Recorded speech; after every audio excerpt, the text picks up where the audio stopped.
So J&J here, first stop in Washington, D.C. You know, we came out here with the expectations to see some monuments and museums, but everything's closed due to the government shutdown. Yay! Good planning. So we're going to go to somewhere a little different. We're going to go to the Spy Museum across the street. And, you know, it's one of the few things left to us after everything's closed. So we're going to definitely have an unconventional trip. Then receive further instructions in our briefing room, and please watch your step. This place had more than its fair share of James Bond goodies. Movie posters, props, gadgets, toys, even the old Aston Martin, complete with ejection seat and machine guns. However, James Bond was just a movie spy. I was interested in the real thing.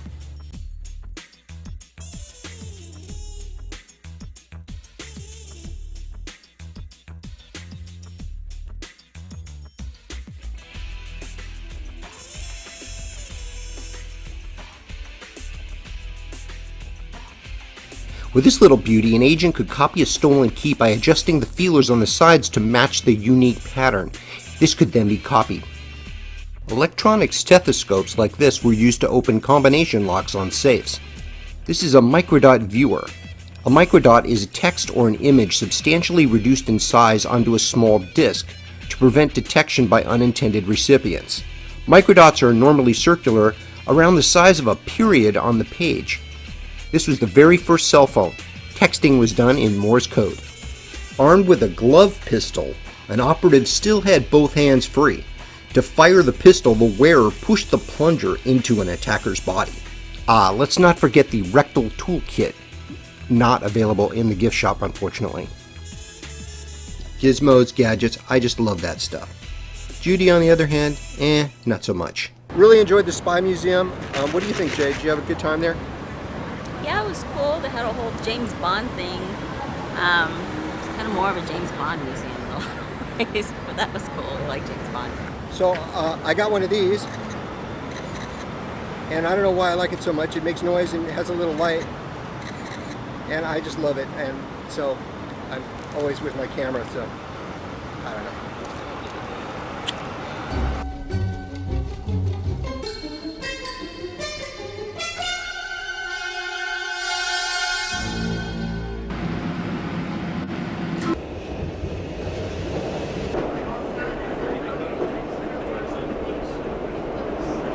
J&J here. We're on the way to Mount Vernon, the home of George Washington, and after a bus ride we're going to have to get on another bus, and I'll tell you, Google Maps isn't right about everything, that's for sure. This one made a couple of grievous errors, but as usual we're going to figure it out and we're going to get there in one piece, and we'll show you George Washington's home.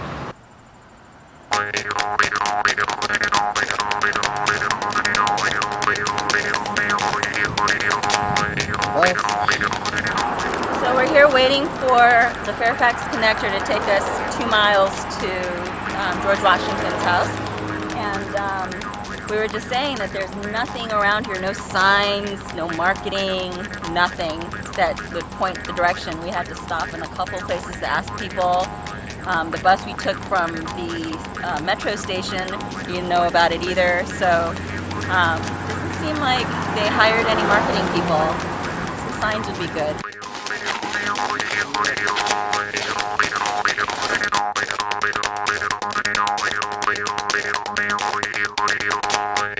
Here we are, this is the Mount Vernon behind us, and we're going to go get with our tour group pretty quickly. We better hurry up because it starts in 5 minutes, but we just wanted to get a shot out here with the beautiful grounds. It's just rolling grassy hills and trees all around, and it looks beautiful, and I'm sure George loved it and rode his horse around and stuff and clacked his wooden teeth together right here.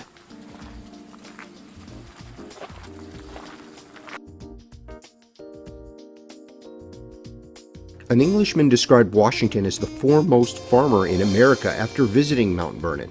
His advanced crop rotation, use of fertilizers, experimentation with crops, and innovative farm equipment made him one of the leading agricultural leaders in America. So one of the more interesting facts was that this entire mansion is wood, but it's made to look like stone. Long pine boards are grooved and beveled to create the appearance of masonry. The boards are varnished and painted, and fine sand is thrown on the wet paint. George Washington did not inherit Mount Vernon until after his elder half-brother Lawrence Washington passed away in 1752, and both of the intervening heirs had died. Despite his legendary physical strength and iron constitution, George Washington's failing teeth were a source of regular suffering. Letters and diary entries later in his life make regular reference to aching teeth, lost teeth, inflamed gums, ill-fitting dentures, and a host of other dental miseries. Payments to dentists and purchases of toothbrushes, tongue scrapers, dental tools, and cleaning solutions are also regularly present in Washington's communications throughout his life.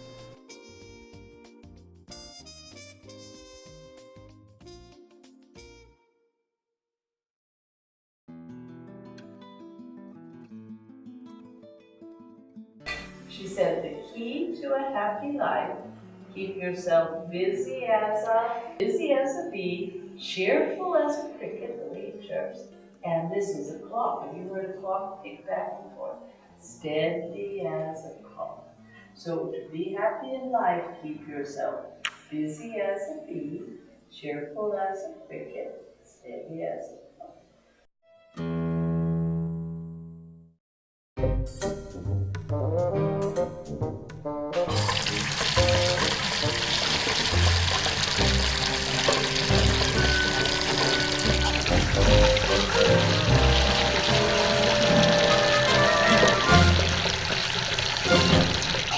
So we made it to the Martin Luther King Memorial, and we walked past the barricades, and here we are. So we feel like rebels. And we got to play with Franklin Delano Roosevelt, which was fun, and I'm sure he didn't mind at all. And you know what's kind of sad is the powers that be in 86, the last one of these? It was like 86 or something when Clinton was in.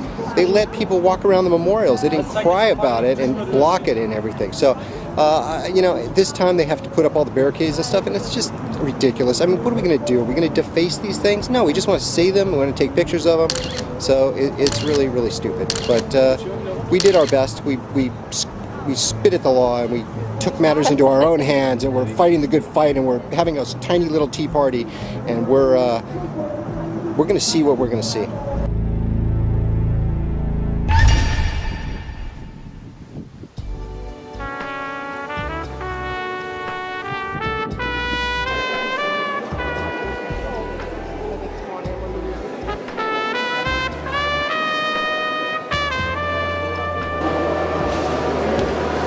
So we're at Arlington National Cemetery. We're here to see the changing of the guard at the Tomb of the Unknown Soldier. There's also the Challenger astronauts are also here, and the Kennedys. So there are 3 different memorials that we should take a look at before we go. So come on, let's go.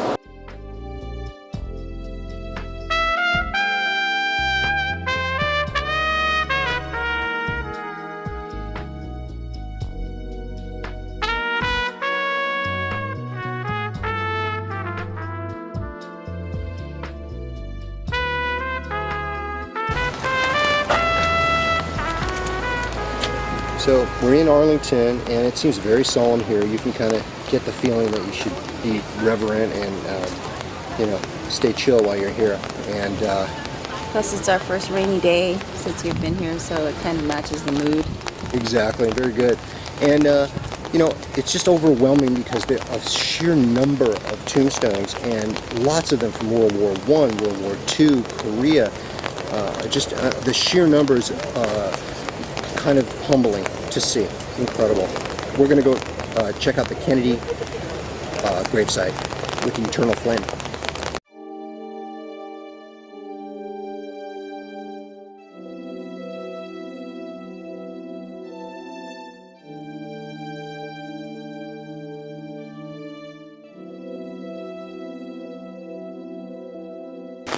So we were here for 3 days, and it was sweltering hot. And then today there's tornado warning in Washington, D.C. And so we thought it'd be a nice moody day for the Arlington Cemetery. And here we are! Woo! The storm's here, the rain's coming down, the wind's blowing. It's actually kind of a scary Arlington visit, but I guess that's apropos. And we're headed towards the Tomb of the Unknown Soldier and watch the changing of the guard ceremony.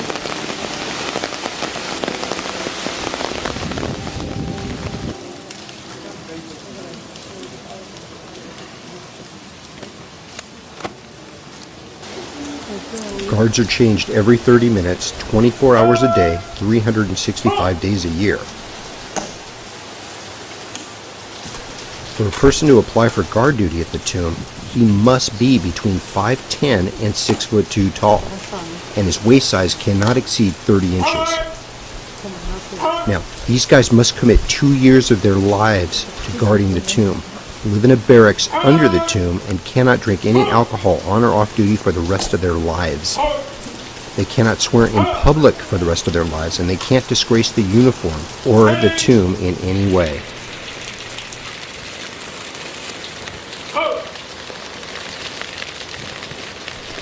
After 2 years, the guard is given a wreath pin that is worn on their lapel, signifying they've served as guard of the tomb.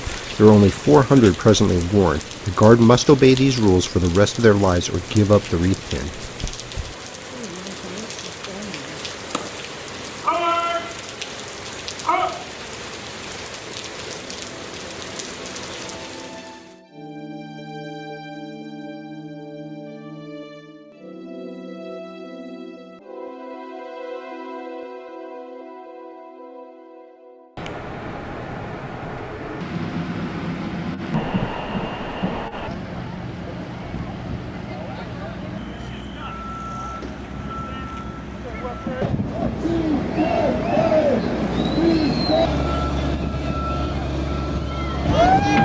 So J&J here, and I guess Lincoln is on the rampage, running around, and all these people have gathered to support his decision to strike during this government shutdown.